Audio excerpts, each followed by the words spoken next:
নমস্কার বন্ধুরা, আমি শুভজিৎ আর আপনারা দেখছেন এক্সপ্লোরার শুভজিৎ। আজকে কিন্তু চলে এসেছি নিউ টাউনের অ্যাকশন এরিয়া 1-এর একদম যে নিউ টাউন বাস স্ট্যান্ডটি রয়েছে সেই বাস স্ট্যান্ডের ওপরে আজকে একদম অন রোড একটি প্রজেক্ট বা অন রোড একটি ফ্ল্যাটের ইনফরমেশন আপনাদের সামনে তুলে ধরতে চলেছি। আজকের যে ফ্ল্যাটটি আছে এটা একটা HIG কোঅপারেটিভ ক্যাটাগরির ফ্ল্যাট এবং এর যে স্কোয়ার ফিট হচ্ছে সেটা 1480 স্কোয়ার ফিট। দুটো ব্যালকনি আপনারা পেয়ে যাচ্ছেন, রোড ফেসিং হবে, নিচেতে কভার্ড কার পার্কিং রয়েছে এবং ড্রাইভওয়ে দিয়ে আপনারা মোটামুটি ইন্ডিপেন্ডেন্ট ধরতে পারেন, কারণ ড্রাইভওয়ে দিয়ে আপনারা কিন্তু গাড়িগুলোকে বার করে নিতে পারবেন। সেভাবে কিন্তু আপনার ডিপেন্ড করতে হচ্ছে না কারোর ওপরে, কারণ যেহেতু এখানে ড্রাইভওয়েটা রয়েছে। অন্যান্য জায়গাগুলোর মধ্যে অনেক ক্ষেত্রে একটা গাড়ি বেরোলে পরে তারপরে থাকে একটা অসুবিধার সৃষ্টি হয়, কিন্তু এখানে সেই জায়গাটায় অনেকাংশেই কিন্তু আপনারা সুবিধা পাবেন। একেবারে ইন্ডিপেন্ডেন্ট বলা যায় না, কারণ সামনে তো গাড়ি থাকবে, কিন্তু ড্রাইভওয়েটা যেহেতু আছে ড্রাইভওয়ে দিয়ে আপনারা বার করে নিতে পারবেন। হোয়াট এভার, আজকের যে ফ্ল্যাটটি রয়েছে যেটা যেহেতু অন রোড প্রজেক্ট এবং নিউ টাউন বাস স্ট্যান্ডের একদমই কাছে, আপনারা যারা নিউ টাউনে থাকেন তারা তো জানেনই, যারা জানেন না তাদের উদ্দেশ্যে বলে দিচ্ছি। এইখানে যে জায়গাটা খুব জমজমাট জায়গা এবং সমস্ত ধরনের বাস সারা কলকাতাকে আপনারা কিন্তু অ্যাক্সেস করতে পারবেন এবং নিয়ারেস্ট নিউ টাউনের যেটা রয়েছে সেখানে কিন্তু আপনারা মেট্রো স্টেশনটা পেয়ে যাচ্ছেন, অ্যাজ ওয়েল অ্যাজ যদি মনে করছেন দোকান বাজার এগুলো আপনারা চাইছেন সেগুলো হাতের নাগালে বাড়ি থেকে বেরোনোর সাথে সাথেই পেয়ে যাচ্ছেন। বিভিন্ন ধরনের কমিউনিটি মার্কেটের পাশাপাশি এমনি লোকাল বাজারগুলোও কিন্তু সামনাসামনি বসছে। আর সামনের রাস্তা যেগুলো আছে যথেষ্ট চওড়া রাস্তা, তো সেগুলো নিয়ে অসুবিধা হওয়ার একদমই কোনো ব্যাপার নেই। সামনে new town school, orchid school থেকে আরম্ভ করে বিভিন্ন ধরনের ইন্টারন্যাশনাল ইংলিশ মিডিয়াম স্কুলগুলো আপনারা পেয়ে যাচ্ছেন, as well as government sponsored যে সমস্ত স্কুল বা কলেজ আছে সেগুলোও হাতের নাগালের মধ্যেই মোটামুটি পেয়ে যাবেন আপনারা। এছাড়া এর মধ্যে যদি দেখেন আর কি, এর মধ্যে আপনারা সাপ্লাই ওয়াটার মানে NKDA new town development Kolkata new town development authority যেটা NKDA আছে আর কি, সেই NKDA এর সাপ্লাই ওয়াটারটা আপনারা পেয়ে যাচ্ছেন, যে জলটা খুবই ভালো। এবং WBACDCL এর ইলেকট্রিক সাপ্লাইটা আপনারা পাচ্ছেন, ইলেকট্রিসিটিটা পাচ্ছেন অ্যাকচুয়ালি। তো চলুন আমরা ডাইরেক্ট এবার কন্টেন্টে চলে যাই এবং দেখে নিই ফ্ল্যাটটি কীরকম। ভিডিওটি শুরু করা যাক। ফ্ল্যাটটি আমরা দেখবো, সেই ফ্ল্যাটটির একদম সামনেই চলে এসেছি, সামনেই দেখতে পাচ্ছেন। আমরা সাউথ ইস্ট ফেসিং করে প্রবেশ করছি, এই দিকেতে স্টেয়ার কেসটা দেখতে পাচ্ছেন, as well as running lift আপনারা পেয়ে যাবেন। এটা 3rd ফ্লোর রয়েছে, G+4 বিল্ডিং। আসুন প্রবেশ করা যাক। ভিট্রিফাইড টাইলস ইউজ হয়েছে ফ্লোরিংয়ের মধ্যে, যেরকমটা দেখতে পাচ্ছেন। আর এটা প্লাইউডের ডোর, উপরে পেস্টিং করাই আছে, ব্র্যান্ডেড। আসুন প্রবেশ করা যাক। ঢুকেই আপনারা একটা ম্যাসিভ লেভেলের লিভিং কাম ডাইনিং এরিয়া পেয়ে যাচ্ছেন। প্রথমেই বলেছিলাম দুটো ব্যালকনি আছে, চলে আসুন এই দিকের ব্যালকনিটা আপনাদের দেখিয়ে দিই। এই হচ্ছে ব্যালকনি, এর মধ্যে আপনারা এখানে একটি সিঙ্ক পেয়ে যাচ্ছেন, উপরে আবার রাখবার জায়গাও করে দিয়েছে। এত সুন্দর করে সাধারণত কোনো জায়গায় থাকে না, এটা কিন্তু টোটালি দেখে বুঝতেই পারছেন আনইউজড, পুরোপুরি আনইউজড। চলে আসুন, এই হচ্ছে কিচেনের ফেসিংটা বলে দিচ্ছি।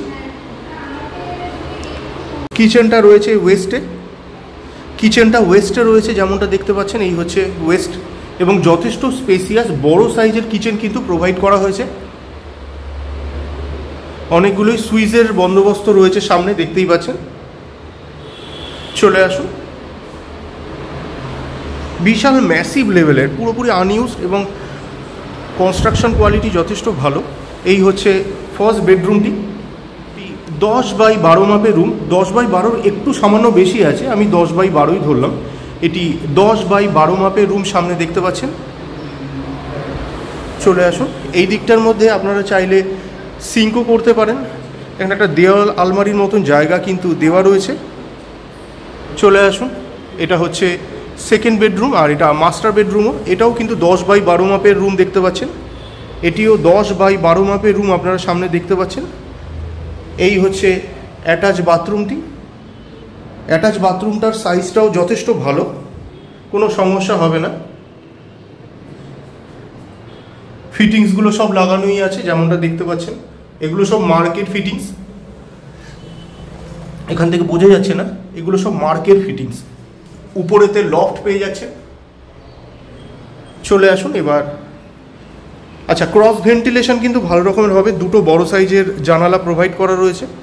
চলে আসুন, এই হচ্ছে ব্যালকনিটাও ছোট সাইজের নয়, স্পেসিয়াস ব্যালকনি, যেমনটা দেখতে পাচ্ছেন। বেশ বড় সাইজের ব্যালকনি প্রোভাইড করা হয়েছে। এই হচ্ছে সামনের রাস্তা, যথেষ্ট চওড়া রাস্তা। চলে আসুন থার্ড বেডরুমটা আমরা দেখব। এই হচ্ছে থার্ড বেডরুম, এটার সাইজও 10x12, এটাও 10x12 সাইজের রুম আপনারা সামনে দেখতে পাচ্ছেন। আর এই হচ্ছে টয়লেট, নর্থ ওয়েস্ট ফেসিংয়ে রয়েছে। দেখুন নর্থ ওয়েস্ট ফেসিংয়ে রয়েছে, মোটামুটি নর্থ বা নর্থ ওয়েস্ট ধরতে পারেন। এটা কমন টয়লেট, এটা কিন্তু ওনারা ইউজ করেননি, আমি বারবার বলছি, পুরো fresh property, resale but fresh property, এটা কখনোই ইউজ হয়নি, কাগজপত্র সব আপ টু ডেট আছে, আপনারা মিউটেশন থেকে আরম্ভ করে সমস্ত জিনিসই পেয়ে যাবেন। এই হচ্ছে লিফটের জায়গা, এই সামনে দেখতে পাচ্ছেন লিফট। চলুন আপনাদের নিচে পার্কিংয়ের জায়গাটাও দেখিয়ে দিই। হচ্ছে পার্কিং লট, দেখতেই পাচ্ছেন, এটা পার্কিং পুরো ইন্ডিপেন্ডেন্ট, মার্কিং করা, নিজস্বটা আপনাদের নিজস্ব থাকবে। আর এই হচ্ছে ড্রাইভওয়ে, প্রথমেই বলেছিলাম ড্রাইভওয়েটা দেখুন প্রচুর চওড়া, অনেক জায়গায় ড্রাইভওয়েটাও আপনার বিক্রি হয়ে যায় পার্কিং হিসেবে, কিন্তু এখানে কিন্তু ড্রাইভওয়েই আছে। বন্ধুরা আজকে কিন্তু একদম প্রাইম লোকেশনে খুব সুন্দর এবং একদমই কাগজপত্র থেকে আরম্ভ করে সমস্ত জিনিসপত্র, মাল মেটেরিয়াল সব কিছুই ভালো। আজকে যে ফ্ল্যাটটা আপনাদের সামনে তুলে ধরছি, G+4 বিল্ডিংয়ের থার্ড ফ্লোরে রোড ফেসিং রয়েছে ফ্ল্যাটটি। দেখে যদি আপনাদের পছন্দ হয় তাহলে আপনারা যোগাযোগ করুন, ডেসক্রিপশন বক্সে কন্ট্যাক্ট নাম্বার দেওয়া রইল। আচ্ছা, দামটা বলা হয়নি, দামটা কিন্তু আস্কিং প্রাইস রয়েছে 95 লাখ, উইচ ইজ নেগোশিয়েবল। সামনাসামনি বসলে কিছুটা নেগোশিয়েট 19-20 আপনারা করাতে পারবেন, খুব বেশি না হলেও কিছুটা 19-20 আপনারা করাতে পারবেন। তো যদি মনে করছেন দেখে পছন্দ হয়েছে এবং পারচেস করতে চাইছেন, তাহলে ডিসক্রিপশন বক্সে দেওয়া কন্ট্যাক্ট নাম্বারে যোগাযোগ করুন। ভিডিওগুলো যদি ভালো লাগে অবশ্যই লাইক এবং শেয়ার করবেন। চ্যানেলে ফার্স্ট টাইমের ভিউয়ার হয়ে থাকলে অবশ্যই চ্যানেলটিকে সাবস্ক্রাইব করে পাশে থাকা বেল বাটনটিকে অন করে দিতে পারেন, কারণ এই চ্যানেলটিতে এরকম ধরনের প্রপার্টি রিলেটেড ভিডিও কিন্তু আসতেই থাকে। তো শেষ পর্যন্ত ধৈর্য ধরে ভিডিওটি দেখার জন্য অসংখ্য ধন্যবাদ, সবাই খুব ভালো থাকবেন।